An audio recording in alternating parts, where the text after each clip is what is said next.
Welcome back. Some stories we're following today. The Ford government, as you've been hearing, will be releasing more details for the province-wide stay-at-home orders today, just before they take effect tomorrow. And some new measures listed here, including hours restricted for non-essential retailers, outdoor gatherings limited to 5 people, and students in hotspot regions will not be going back to class, in-class learning at least, until February the 10th at least. Premier Ford will be meeting with Prime Minister Trudeau today, and we're going to have all the details throughout the morning.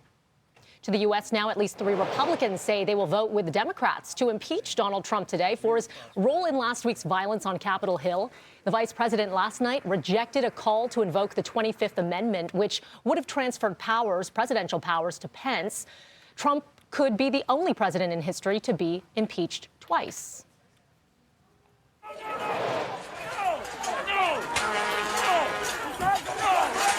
And following the riots at the Capitol 1 week ago that forced U.S. lawmakers to hunker down in a secure room, 3 House Democrats have now announced COVID diagnoses. Video of the events posted online showing some members of Congress not wearing masks. Medical experts fear more may have gotten the virus, potentially amounting this to a super spreader event. Now, we are just 1 week until Inauguration Day and a new U.S. president being sworn in. But this election race has been unlike any other, with an historic second impeachment vote looming. The impeachment hoax is a continuation of the greatest and most vicious witch hunt in the history of our country. Okay, so you heard from Trump there. Make sure you stay with BT for the latest out of the U.S. But now let's get more on the pulse across the country. John Mysick is a political reporter and editor-in-chief at the Pennsylvania Capital Star and joins us live now. John, good morning. Good morning, Mel. All right, so a witch hunt. We continue to hear that rhetoric. It's a witch hunt right now. Let's go through some of the developments that we're hearing. Pence not invoking the 25th Amendment. Does any of that surprise you? It doesn't. There were crowds wandering through the Capitol last week, Mel, calling for Pence to be hung. We know there has been some tension between Donald Trump and Mike Pence. You would think that perhaps the vice president would give some consideration to his treatment there and the risk to his safety last week. But in the end, there has been no more loyal soldiers to Donald Trump than Mike Pence. Okay, so the question is the now what? And now what with the timeline? So if we're moving toward impeachment, so the vote could become, do you have more information as to whether or not this vote will come down today? Okay, so the House has been barreling towards impeachment. As of last night, Nancy Pelosi had appointed impeachment managers. Those are House members who would run the proceedings on the floor. One of them is Congresswoman Madeleine Dean, a Democrat from the Philadelphia suburbs here in Pennsylvania. In fact, we're expecting... Pelosi had said she asked Pence to invoke the 25th Amendment. He didn't do that. They were going to move towards a vote on that single article of impeachment as early as today. The question, of course, becomes the timeline in the United States Senate. The Senate is not back until the 19th.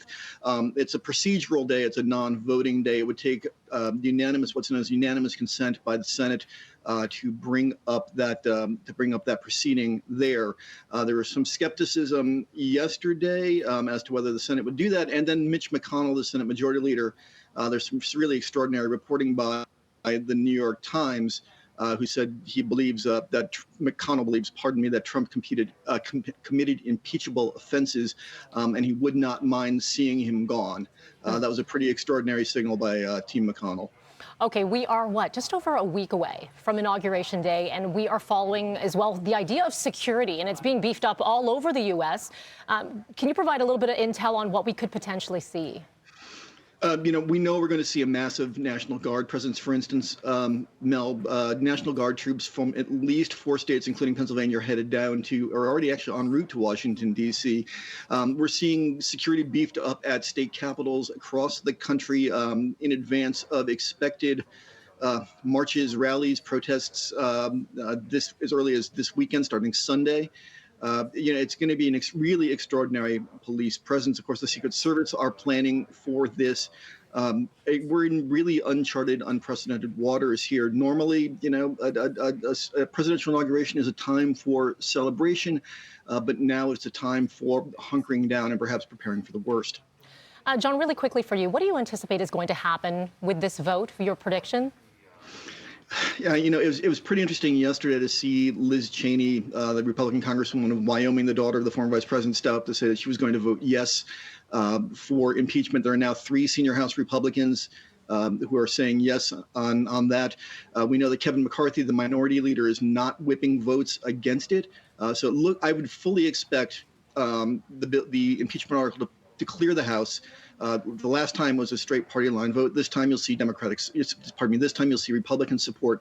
If the Senate ends up conducting a trial, which they're required to do, I would not be surprised to see Republican votes in favor to convict. Pardon me. Okay, John Misek, we always appreciate your time. Thank you. You bet. Thank you.